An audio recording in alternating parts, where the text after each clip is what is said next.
মই যেটো দেখিছো মানে মোৰ প্ৰতি যেটো বিপুল সহায় দেখা গৈছো বঙাইগাঁৱৰ ভোটাৰ দাদাসকলৰ মাজত গতিকে মই নিশ্চয় এইবাৰ জয়ী হ'ম আৰু এই জয়ী হ'ব গণতন্ত্ৰৰ সপক্ষে পৰিলাবাৰৰ বিৰুদ্ধে আৰু উন্নয়নৰ গতি পৰিৱৰ্তনৰ উদ্দেশ্যে আৰু নেতৃত্বৰ পৰিৱৰ্তনৰ উদ্দেশ্যে এইখিনি হৈছে আগত ১৩ বছৰত মই দেখিছো যে যিখিনি ফণীভূষণ চৌধুৰীয়ে মই গাঁৱে ভূঞে ঘূৰিলো এতিয়াও আদিম যুগৰ নিচিনা হৈ আছে বহুত গাঁও ৰাস্তা আলি পদূলি হোৱা নাই দলং হোৱা নাই আৰু বিভিন্ন ঠাইত এনেকুৱা ধৰণৰ কিছুমান হস্পিটেলৰ প্ৰয়োজন আছে পিএচচি আৰু যিবিলাক নেকি গাঁৱৰ মানুহবিলাকে দূৰ আহিবলগীয়া হৈছে এনেকুৱা পৰিৱেশ দেখিছো গতিকে সেইবিলাক কৰাৰ উপৰিও বঙাইগাঁও চহৰত আজি এনেকুৱা যান-জঁটৰ এটা পৰিস্থিতিৰ সৃষ্টি হৈছে উদ্ভৱ হৈছে স্কুলীয়া অফিচ টাইমৰ সময়ত মানে মানুহ আহিব নোৱাৰে মূল পথেৰে বহুদিন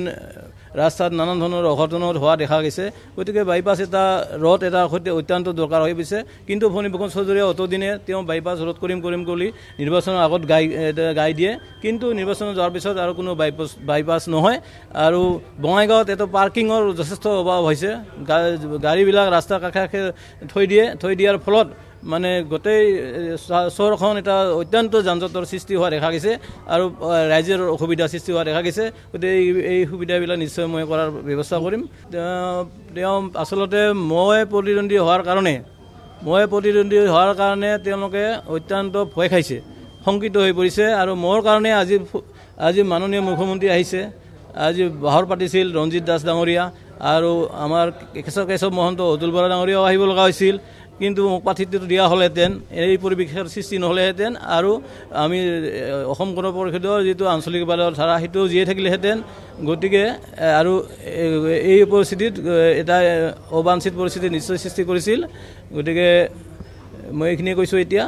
নাই সেইটো মই ৰাইজে মোৰ যিসকলে মোক পথ প্ৰদৰ্শক আছে ৰাইজ আছে মোৰ লগত এই ৰাইজৰ কথা মতে মই সেইটো সিদ্ধান্ত ল'ম মুখ্য প্ৰতিদ্বন্দ্বী কংগ্ৰেছে হ'ব বুলি মই ভাবোঁ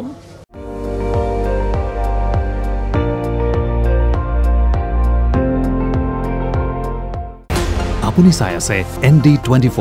সৰ্বশ্ৰেষ্ঠ নহয় সৰ্বোত্তমৰ দৌৰ